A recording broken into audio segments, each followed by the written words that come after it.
Emma had always prided herself on being logical. Growing up in a small, no-nonsense town, she learned to dismiss ghost stories and urban legends as silly distractions. That practicality followed her into adulthood, but tonight, it was unraveling thread by thread. She lived alone in a modest apartment on the outskirts of the city, surrounded by thick woods and silence. It was the perfect place to focus on her freelance graphic design work without distractions, or so she thought. Chapter 1. The First Call. It was nearly 10 p.m. when the call came. Emma was curled up on her couch, engrossed in editing a project, when the sharp ringtone cut through the room. The number was unknown. "Hello?" she answered, her voice tinged with annoyance. "Have you checked your voicemail?" The voice was deep and rough, like gravel scraping on metal. "Who is this?" Emma asked, her irritation giving way to unease. The line went dead. Her first instinct was to brush it off. People misdial all the time. But something about the voice, cold and almost mechanical, lingered in her mind. Shrugging it off, she set her phone down and returned to work. Minutes later, curiosity got the better of her. She picked up her phone and checked her voicemail. Sure enough, there was a new message. The voice was faint, almost drowned in static. "Don't leave the house tonight." Her stomach twisted. The timestamp showed the voicemail had been left earlier that afternoon, yet her phone hadn't notified her. Emma replayed the message twice, trying to decipher its meaning. It had to be a prank. Right? Chapter 2. The Uneasy Night. The hours dragged on, and Emma found it harder to focus. The voicemail gnawed at her mind, and the normally comforting quiet of her apartment felt oppressive. Shadows seemed to loom larger, the silence heavier. She double-checked her locks, turned on every light in the apartment, and tried to drown her thoughts with a sitcom. Then, at 11:43 p.m., the phone rang again. Her heart skipped a beat. The same unknown number. Her instincts screamed at her to ignore it, but her curiosity overrode her fear. "Who is this?" she demanded as she answered. "You didn't listen," the voice replied, emotionless and cold. This time, Emma didn't hang up. "Listen to what? What do you want from me?" "You were warned." The line went dead again. She stared at her phone, dread pooling in her chest. It was just a prank call, wasn't it? That's what she kept telling herself until the power went out. Chapter 3. Into the Darkness. The apartment plunged into darkness so absolute that Emma couldn't see her own hands. Panic set in as she scrambled for the flashlight she kept in the kitchen drawer. Click. The beam of light cut through the shadows, but it only made the darkness beyond her walls feel more alive. Her phone buzzed again. A new text message. "Check the hallway." Emma's breath hitched. The hallway outside her apartment was dimly lit by emergency lights, their flickering glow casting eerie shadows. She didn't want to look, but the text felt like a command she couldn't disobey. Her footsteps echoed as she approached the door. She pressed her ear against it, straining to hear anything. Tap, tap, tap. The sound was faint, but deliberate, like someone gently knocking, yet it didn't come from the door. It came from the walls.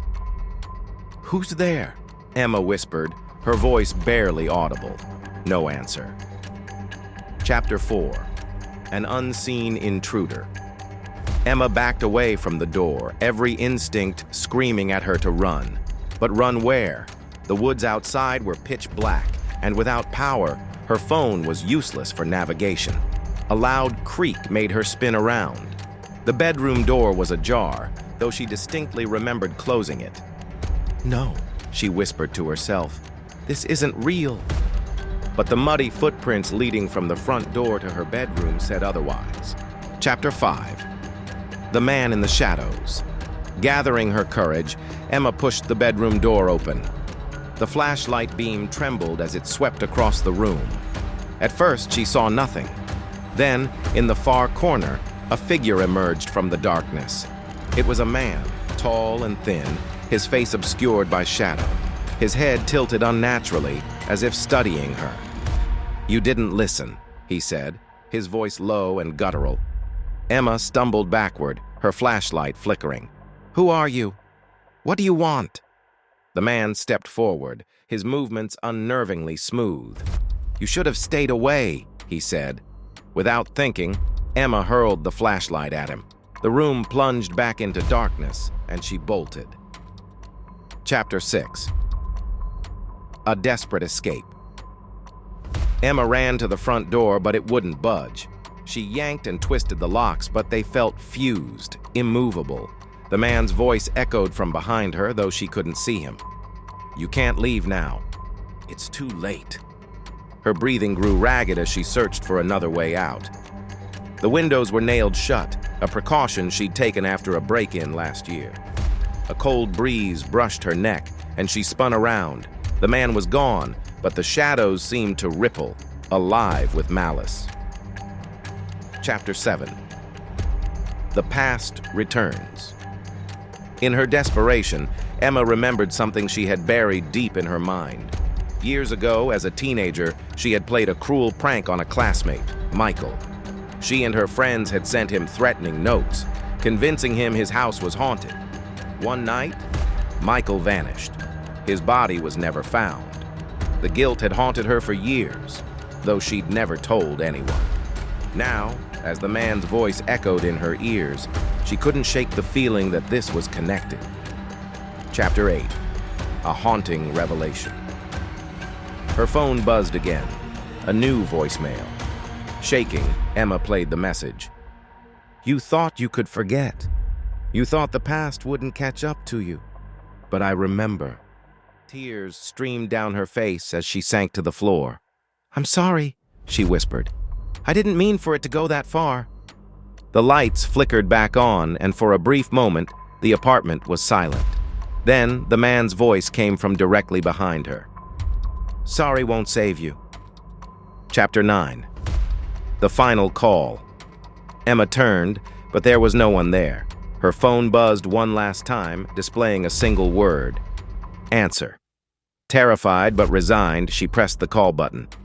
"I'm here," she said, her voice barely audible. The line crackled, and the man's voice responded, softer now, almost sad. "You can't undo the past, Emma, but you can pay for it." The lights went out again, and the apartment filled with a deafening silence. Chapter 10. The next day, Emma's neighbors found her the next morning. She was sitting in the corner of her bedroom, clutching her phone, her eyes wide with terror. She wouldn't speak, wouldn't move. Her phone was locked on a voicemail she had never played. It was Michael's voice. "I forgive you.